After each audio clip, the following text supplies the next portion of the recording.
When you're Gordon Murray, who's designed Formula One cars for a living and now designs supercars as well, your own car collection is a bit bonkers. It's a bit out there, it's a bit unorthodox, and that's what all of this is. But in this particular episode, I wanted to fixate on one car, a Ford Escort, the car for the everyman.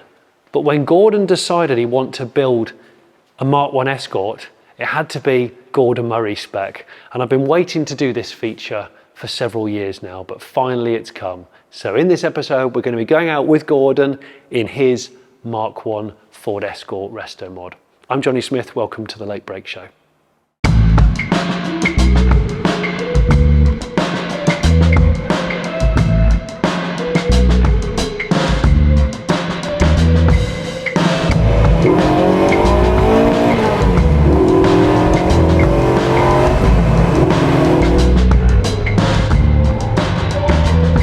Lovely.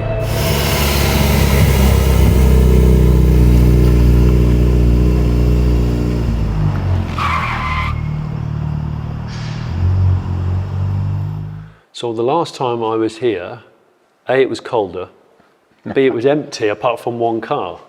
Yep. The T33. Now you've moved, you've repainted it and you've put all your cars in, so it looks incredible.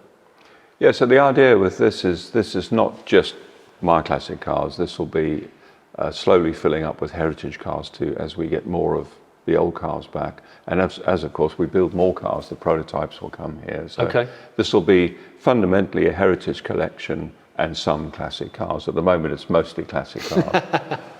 Stuff that you like and that you've bought. Yeah, I mean, yeah, I had a list when I sold the F1. I had a list of all the cars I loved when I was a teenager and growing up in the early 20s, 20-year-old. And yeah, I'm just working my way through the list. I think I'm there now, actually. Are you? Yeah. Wow. Pretty much. But this is the car that I really wanted to come and take out with you and talk about more today, because it's sort of a lesser known car in your collection. And I followed the build of it and remember getting the message from the guys at RetroPower, and they sort of went, don't tell anybody, but we've just had a phone call and we're going to be building Gordon Murray and Escort. I just love the fact that you wanted to build an Escort.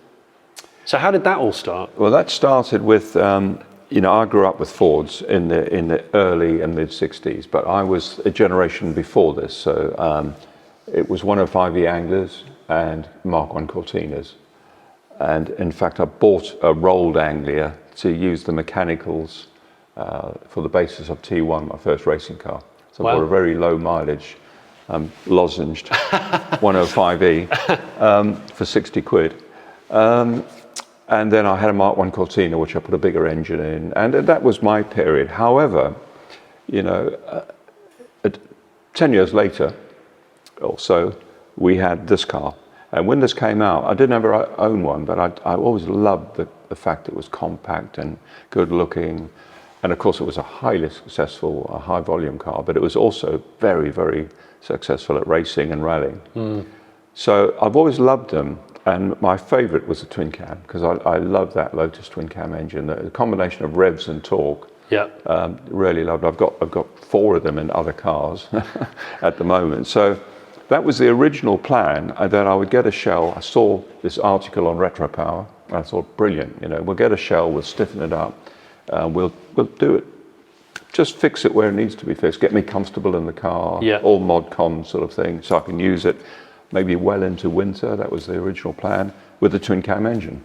Yeah. But when I started talking to the guys, and more than that, actually walking around and seeing what they could do, there was no sort of limit to what they can do, these guys. No, I know, this is the thing. And you know what happens, then you start getting carried away, and then one thing leads to another. So, then it was like, they said, well, Duratec's a lovely engine, 250 horsepower and blah, blah, blah, blah, blah. And of course, I go back a long way with Cosworth. So, and then you get the power, and then the back axle won't handle the power. So then it's like, well, we should go independently in suspension. And then it's like, well, with that power, we have to stiffen the shell, and it goes on and on and on. Yeah. Having said that, it was a very, very enjoyable experience. Really lovely experience working with the guys, and they have loads of ideas. I certainly didn't come and dictate all the detailing on the car, everything on the car we talked about together with Retro Power, and we came to decisions together. Yeah. What I did dictate was the fact I didn't want a hot rod visually. Yeah. So I wanted the car to look like a twin cam, which is why it's this colour, which is why it's on steel wheels and hubcaps, split front bumper. And apart from the only giveaways on the whole car are the fact the badge says Cosworth and not twin cam. Yeah. It's in the right place and the right size. Yeah, it is, isn't The it? exhaust pipe's about 4 times bigger than a twin cam. Yeah. And the only mod I did is on the, we've got the twin slots on the front of the body here. Yeah. I did the rear. I just thought the lower part of the bumper, the valance, was just a bit plain. Yeah. And it was either going to be painted black, or in the end we decided to put, I think it was my idea, to put 2 slots in it to match the front. And that's the only visual giveaway, because nobody recognises that anyway. No. So you started off, this is an original shell, it's not a brand new shell. Yeah, it's from South Africa. It was a right-hand drive shell from South Africa. And when the boys, I was really shocked. Yes. Yeah. When the boys called me up and I had a look at it, they said, "Oh, it's a really good shell." And when I arrived and looked, you could see the floor through the road through the passenger footwell and stuff. And I thought, if that's a good one, I'd hate to see a bad one. Oh my gosh. But as we were going to seam weld it and spend, I think the shell took about a year actually to do. Yeah. And we stiffened it up. Obviously, it had to have new stiffening for the rear suspension pickup points. Yep. And the strut tower's got Chapman strut rear suspension. And the front's been stiffened up. And the whole thing feels very, very together and very cohesive, Do you ever drive this thing to work? Yes, a lot. Do you? Yes. I noticed you got the electric power steering module. Well, and we built it with manual, Okay. but just the geometry and the wheel offsets really meant that it was just uncomfortable, and it was a car built actually to use every day. Yeah. Suspension setup as well is relatively soft. Yeah. I haven't tracked this one yet, but I suspect on a track day it would be too soft. But I didn't buy and sort of build it for track days. No, I built it to use on the road. So well, you've got potholes all down here on the left. yeah, this is And it's actually coping pretty well. yeah, the spring and damping is just about what I wanted, I have to say. The guys got it spot on. That little buzz from the gearbox is also the powertrain mountings again. So Yep. that's why I think just one step softer. And I don't think it would be enough to affect the transient handling. So this is a 6-speed Mazda Oh, it's the MX-5, it's the MX-5 which box. is a great little gear It's change. a hell of a gearbox. I can now understand why all the discerning Ford drivers put Mazda gearboxes in, because it does just work. It's just over 240 horsepower and about 9-10 kilos, so it's relatively quick. Yeah.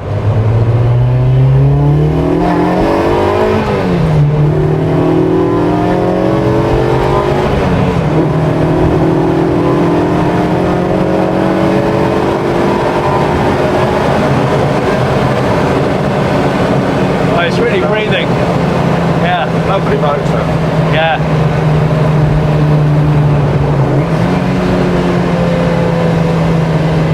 It's Cosworth. I mean, they just do whatever they do a fantastic job. don't they? Yeah. I mean, we had quite a long discussion about what state of tuning, and once again, this is my sports car test in any car. 3rd gear, Yep. trailing throttle, 3,000 revs, and full throttle. Right. Okay. How does it pull? Yeah. You going to do some track stuff in it, do you think? I'm going to take it to the track and see, but I know it's going to be tempting to stiffen it up, and I don't want to. So I'm almost loath to take it to the track. Whereas Yeah. the Alfa Zagato I've got, that's a bit stiffer Yeah. and a lower centre of gravity, and that's on the track's fantastic, Is it? and it's still comfortable enough for the road. Yeah. I get the impression from Retro Power that and knowing you a bit, you enjoyed the process. You weren't like, I just want it built, I just want to get it out on the road. No, it was going to always take as long as it was going to take, basically. Yeah. Yeah. Now this back end is fascinating me. I had all these schemes in my head about anti-trap bars and trailing rods and all sorts of things to try and control the back axle with this torque Yeah. and this power. I don't think it was ever going to work. So we did agree. It was the guys that suggested it to go independent rear suspension, Yeah. and it works perfectly. I mean, it handles. You can really, even in a low gear like this, Yeah. if you get no axle trap,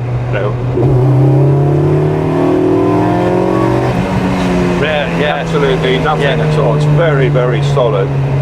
And I know they felt the weight of the decision of that because it changes the behaviour of the car. it was a lot of. I mean, obviously we talked about suspension geometry and camber change and stuff. The other great advantage is the reason why we went for a strut. I like the Chapman strut suspension is that it's got very little camber compensation. Yeah. And of course the live axle's got zero. Yeah. And the front of this is McPherson strut, and that's got very little camber change. McPherson strut is only usually a degree and a half of camber compensation. Yeah. And so the back is very complementary to the front. Yeah. The other huge advantage is with a live axle, you've got very little choice where the roll center is. Yeah. It's usually pretty high off the ground, and the front roll center is relatively low, so your roll axis is so steep. Yeah. You get a sort of a tail happy characteristic with the rear trying to overtake the front. Do you know what I love about Mark 1 Escort engine bays? They always look clean Yes. and quite uncluttered anyway. Yeah. But that looks superb. No, they don't. I mean, Cosworth obviously did a fantastic job on the motor, and I love the fact they've dedicated this particular one, which makes it a bit of a one-off, to my first win with Cosworth, which was the South African Grand Prix at Kyalami in 1974 with the Brabham BD44 and Carlos Reutemann driving it. So Brilliant. that makes it a bit special. However, the rest of the packaging is where Retro Power, in my opinion, rarely shine. I'm a bit of a stickler for detail, particularly on engineering parts. Are you? I hadn't noticed. And they just did a lovely job. If you look at the top of the dry sump oil tank is billet machined, for example, and when they have had to fabricate stuff, the fabrication is really good. Yeah. And it's a lovely engine bay. We have had to add. They put this on, which I suppose is a nod to the gold foil on the McLaren F1 engine bay. Yeah. We had to add that heat shield, and it still gets a little bit hot because this is carbon fibre. Right. Okay. And of course, you've got to watch the resin temperature. Yeah. Doesn't like being over 85. Starts getting a bit soft. So I have put some temp stickers on it. I've just noticed that. I just noticed that. The good thing about these engines is that they're actually pretty strong anyway. And of course, this car. I mean, what does this weigh compared to a Focus Mondeo Galaxy? Yeah, I mean, I think this is just over 900 kilos, 910, 915 or something like that. So it's plenty enough power for a road car. Yeah. So this took a couple of years to build this thing. Yes, it took a year to build it and then another year to just sort out bits and pieces. We had a very unfortunate thing where it had a massive drive line, slack in the drive line, and the poor guys at Retro Power spent ages looking at drive shaft joints and diff mountings and things, and it turned out to be the clutch that was supplied was broken. Really? Yeah, so all that work, and that took pretty much another year to get right. Gosh. And a few other little bits and pieces, but it's been worth waiting for. So in terms of spec of the Cosworth assembled thing, how leery is it? I mean, yeah. So it's almost like a restaurant menu. You get the Durotech, and you get them from pretty sort of mild, fast road, up to the mad one. I think it's about 260 or 270 horsepower or something. And I didn't want that. So I chose, and I think I've got it absolutely spot on. This is a really lovely combination of low down drivability. You can still chug through town, not a problem. Very smooth torque delivery above 2,000 revs, but it's still very free revving up to 8. Yeah. And about 240 horsepower, I think it is, something like that. So it's just about right. That's good. I spent a long time on the ergonomics. It's nicely balanced too. It's really nice. You're running on Yokohama tyres, I noticed. I can't remember the numbers. Yeah, that's what the guy suggested. Yeah. And they look I mean, they were very instrumental in the whole thing. It was certainly not. It was a very two-way thing. You know, it was certainly not. I'm turning up. I'm dictating. I want this, this, and this. We had a discussion about virtually everything. Yeah. Oh, that's good. So I wondered whether or not you'd kind of gone, right, I want an Escort. This is exactly how I want it. You know, Well, I had to be fair, I had the concept in my mind, absolutely. But when it came to, like, for instance, the dash layout, the interior, what helps enormously, as I was saying, with the rear suspension, is that we've managed to get the roll center down. So the roll axis is much more complementary to the centroid of the car, which means that the handling's much more balanced and not too tail happy. Yeah. Whereas my Cortina, that's on leaf springs. Oh, is it? It's And still on that's bored and stroked down to 1740, Yeah. and it's got 130-ish horsepower, Okay. and that just oversteers it's fun. Okay. You know, it just So half the power of this, but half the control? Yeah. Okay. It's a lot of fun, Yeah. but it's not balanced like this. Yeah. It's got just the right amount of torque, and it revs to 8, which is lovely. It's just got that lovely balance of torque and revs. Yeah. You know, so, and it's quite tractable. I mean, you can drive it as long as you don't go under 2. You can drive it around town. It behaves itself. Yeah. What sort of, I mean, when you've been using it for commuting and stuff, what sort of a reaction does it get? I mean, assuming they don't notice you. This is an amazing motor car. Not this particular one, but the Mark 1 Escort is an amazing motor car, because so many people have stopped me and said, oh, that was my first car, or that was my dad's first car. Yeah. Or I had one of those, or, you know, my dad had one of those, sort of thing. Yeah. And it's what I call a sort of a nostalgia motor car, really. It's got a relatively low level of grip, which is nice too. Because you can, you know, at safe speeds, you can have some fun. Yeah. Whereas, you know, a lot of the modern supercars, you have to do stupid stuff, you know, which is not safe on the road, really, to get them to slide. Would you ever be tempted to kind of go down the route of like a GMD resto mod service, or? I don't think that's us, really. Good my way. You know, there's plenty of other people doing that really well. I mean, these guys, Retropower and Alphaholics, do a fantastic job. You know? Yeah.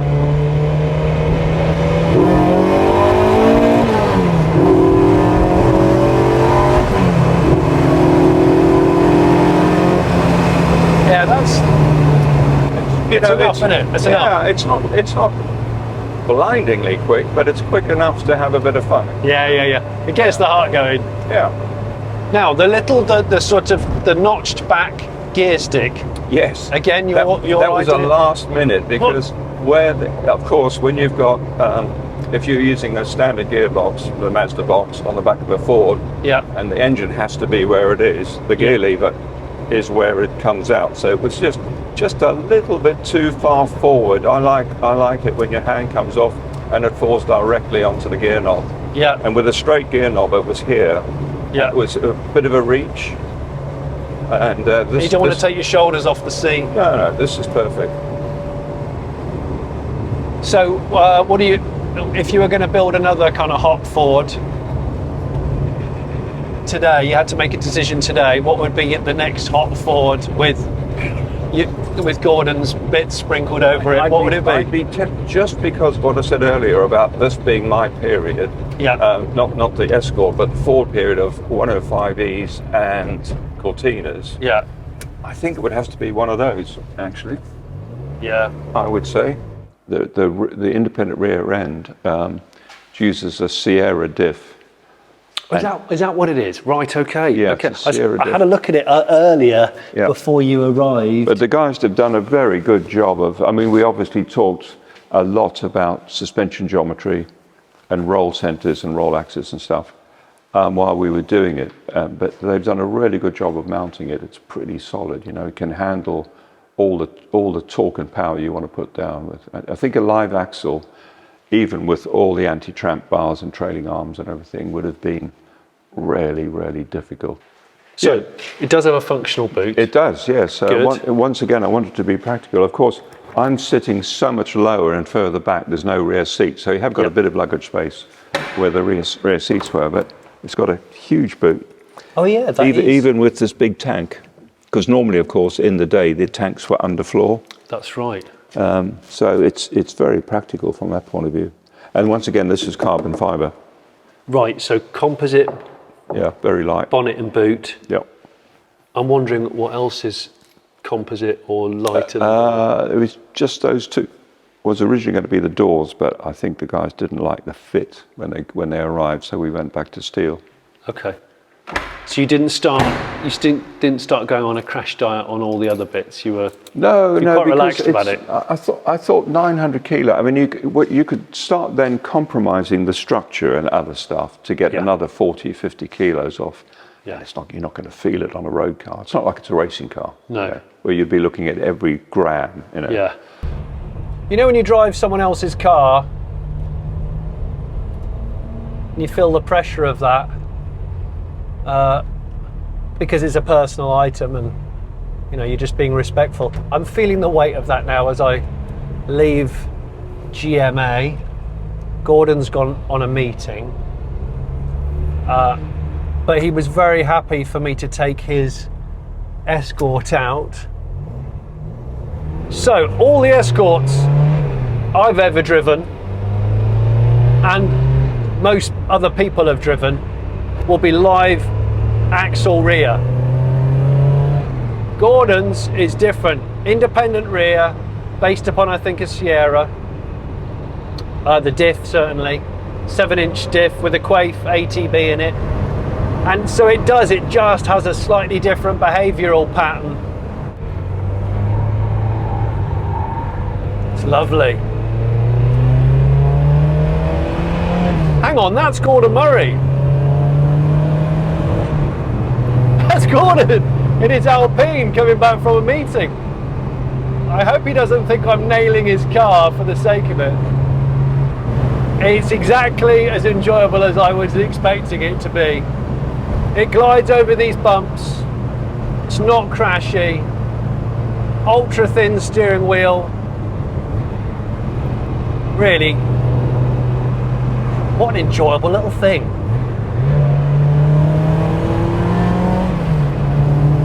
The front dampers are reserve shocks. I think they're Nitron 3-way dampers, but we were talking about it earlier. The damping in it does feel superb. It's going over some quite nasty roads, potholes and badly patched, and it was just absorbing it so well, taking it just right. And it's this back axle, honestly, it feels even more secure than the front end, and the front end's really direct. I do like these electric power steering modules because they don't feel too assisted.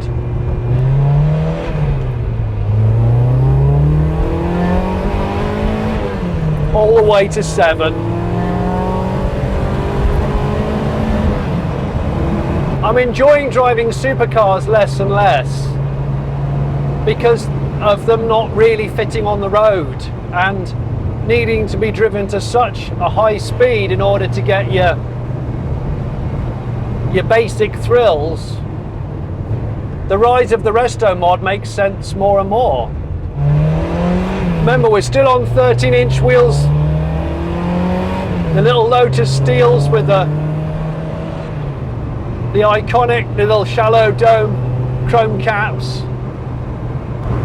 It feels really special looking down at the gauges with the Gordon Murray kind of mermaid logo there, and you know this is not just any old Escort. It's a playful Escort, but it's not anybody's, it's his own. I spotted a smattering of tartan Yes. in here. Yeah, they've got. I didn't want it too OTT. They've got a really good guy doing their interior styling and design, and it was fun to work with him on the whole thing. Really, you know, I wanted it to look 60s. Obviously, we had to fit more instruments in because this was a standard 1300 Escort dash. Yeah. So the whole dash has been redone, and then little touches like the mermaid on the instruments. That was their idea. And I think the little bits of tartan was their idea. Yeah. The main thing with the interior, though, was ergonomics. Right. I wanted to be, if it's going to drive this a lot and drive it quickly, I needed to be right. So the H point, the hip point, is way down on a car, so I've got masses of headroom. And of course, a long way back. I'm right back here by the B pedal, which is why the rear seats went missing. Yeah. And the pedals versus the column and the gear change position, all that was very, very important. I wanted to get that right. Yeah. Above all, nice thin grip on the steering wheel and stuff like that. Yeah. It's got a Mazda MX-5 box, which is a lovely gear change. So the dash is almost, it's double the depth of the standard. Doesn't the standard Escort dash finish around here? Yeah, I can't remember now. I think it does. I think it does, yeah. And that's all steel. But the thing I like about it is the fact that it still looks period. It might be completely different, but once again, I didn't want it looking modern. You know.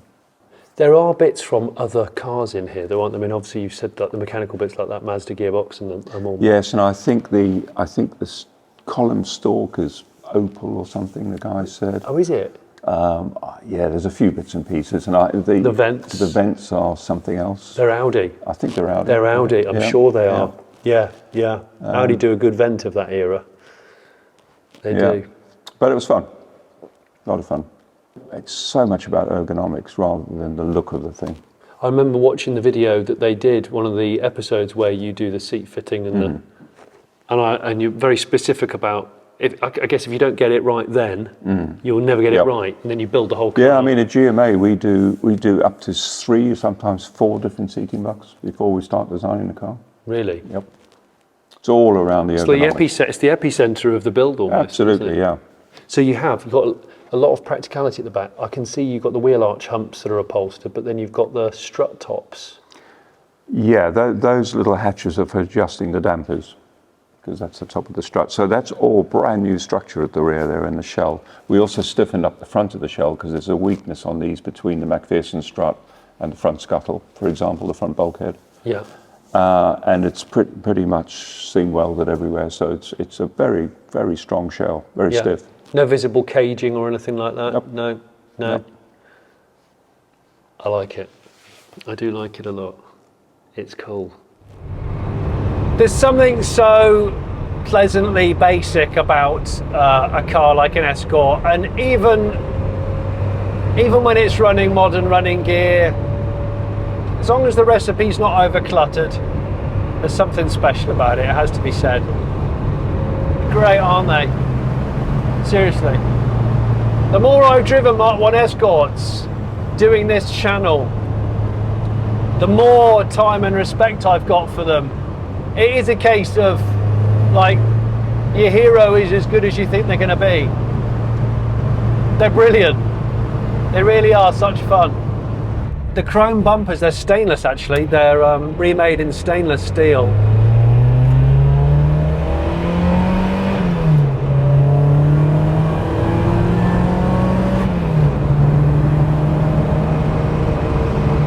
Do you know what? It's an easy car to drive, that's what I would say. You can position it on the road easily. Pedals are lovely, brake feels great. Gearbox is just easy peasy. I think that's what it's about. It's a get in and give it a little thrash if you want to. Thread it through town because it's easy. I like that about it. There are no creaks, there are no knocks, there are no alien sounds at all. You just got the Duratec breathing through that Reverie carbon airbox, which is quite joyous, isn't it? There are a lot of classics, reborn classics, where they don't get the seating position and the controls quite right, even when they had the chance to, by starting afresh. I see what he means, you know, build it around you, what size you are and what kind of style you are, and it's absolutely true. It's so addictive. So addictive.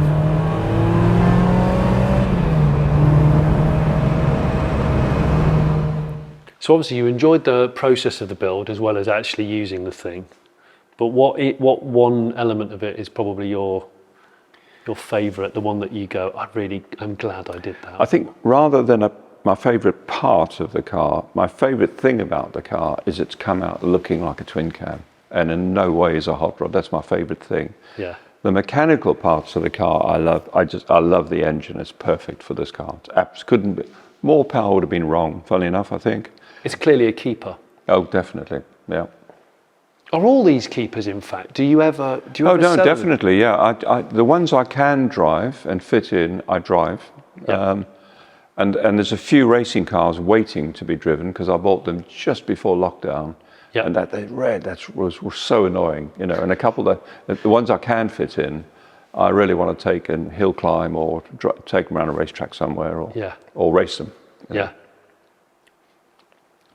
We are now going to have a whistle-stop tour of the garage with Gordon. So less talking about the Escort, more talking about, I don't know, how many cars are in here? Oh, I think it's about 36 or something. Crumbs, right, Yeah. we better crack on then. Isn't it fascinating that the keeper of the keys of this place, who creates supercar dreams the world over that we all admire and we all crave, just craves a Ford Escort sometimes? A simple Mark I Ford Escort, albeit one that's experienced that obsession to detail that we now know about Mr. Gordon Murray. I hope you've enjoyed this feature as much as I have. I've waited several years to drive this, as I said, and it's been nothing but a pleasure to get behind the wheel of that car. Did you enjoy it? How would you build your Mark I Escort? Put in the comments, I'd love to hear from you. I'd like Murray to build me a Hillman Avenger like this, but he won't. Anyway, if you're a patron of this channel, thank you so much for supporting me in this way. If you don't know what I'm talking about, I will put a link in the description below. You will typically have watched this 24 hours early. Also, if you haven't already seen it, or if it hasn't come out yet, I will put a link for my walk around Gordon's underground garage, which is in there somewhere, where this car often belongs. Thank you. Bye-bye.